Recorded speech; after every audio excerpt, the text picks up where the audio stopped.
again, to young artists, learn from those that have come before us. All the people that we're talking about are giants and we're standing on their shoulders. So this song, Iggy, Spike, and Lester, we chose a Texas two-step. And in doing that, we're paying homage to Bob Wills and the Texas Playboys, those really funny Texas swing songs of the 40s and 50s that inspired Lefty Frizzell and Hank Williams, and later on Clint Black and George Strait, that kind of funny, droll, over-the-top Texas humor. We're standing on their shoulders, and we respect them and are part of that tradition. And so learn from all these people. Absolutely. There's a lot of things that, can help you to shape your influences. So, I mean, as far as the arrangement goes, again, it's, like we're taking existing arrangements and it's fun. And we're just sort of following the simple rules. And how do you write these songs and raise a family?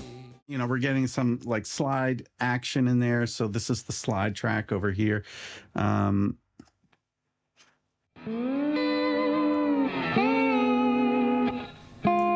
That's Bob Wills. I mean, that sound, it's Bob Wills and the Texas Playboys. So. Yeah. So like I said, we can't really take credit for it. I mean, the band is doing an incredible job of capturing the spirit of that. Terrestrial. And there's just simple piano parts. The moon and far beyond. A little bit of banjo in there just to help, liven things up a bit. Forever from Alpha Centauri, my bring in the organ for the chorus with a little Leslie speaker, getting that nice wide stereo sound.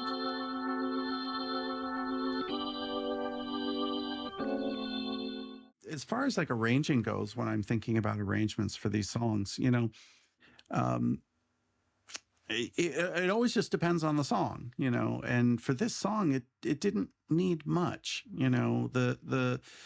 the charm of the song, mostly comes from Pascal's songs, like most songs, but sometimes it needs more support, and sometimes it needs less. And on this one, it really didn't need much, it's not a complicated thing, organ, piano, bass, drums, banjo, acoustic guitar, electric guitar, and slide.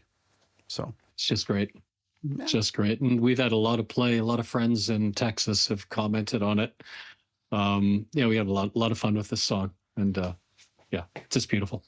Pascal and David, my question to you would be, since this song is about the productivity of you and the band, and I know how big your creative output is, what advice could you give to creators to increase their productivity?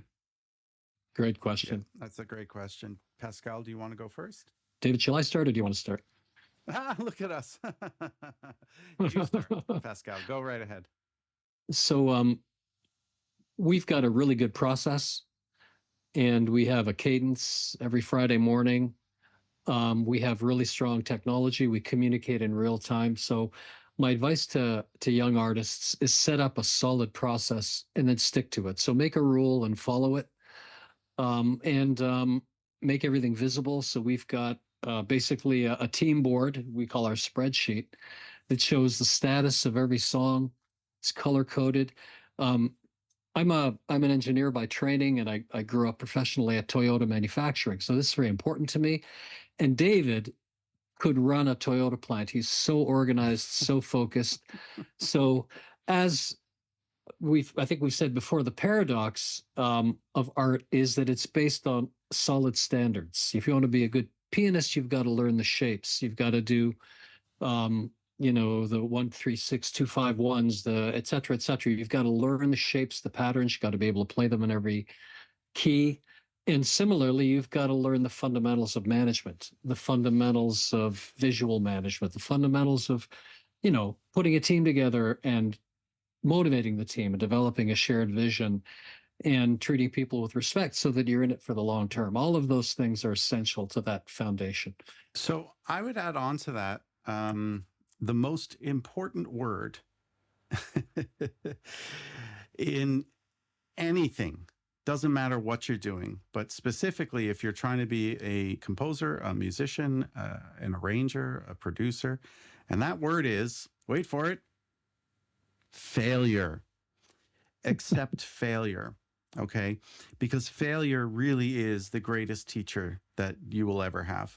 So, the product of productivity for me has always been about, trying out ideas, not just creatively, but like keeping the band organized, like my spreadsheet, for example.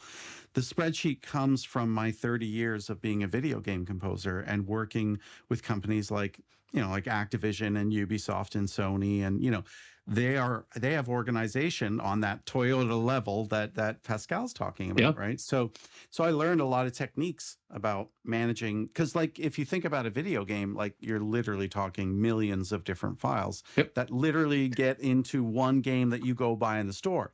And just music alone, there can be close to 100,000 assets. If I can just add, to make a car, between 10 and 20,000 parts come together, and they have to come together at the right time, the right sequence, with the right level of quality. So it's the same kind of challenge. So that's why I say David would be at home in a great organization like Toyota. Sorry to interrupt. Yeah, that's a great point. So, when and there's two kinds of failures.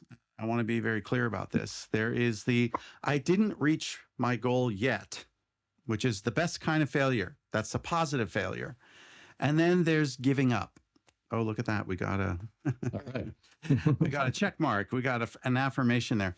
If you ask any successful anyone, I don't care what business they're in, and you say, what's the secret of your success? They will say, I never gave up. You hear this over and over and over and over and over and over and over.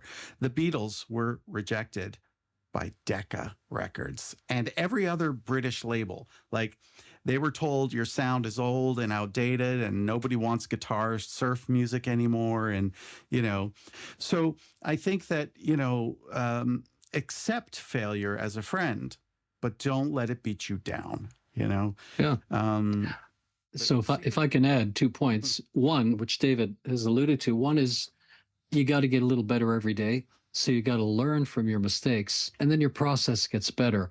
And the second is you got to build quality into your process. So we've got all sorts of checks that allow us to confirm, yeah, it's good to go.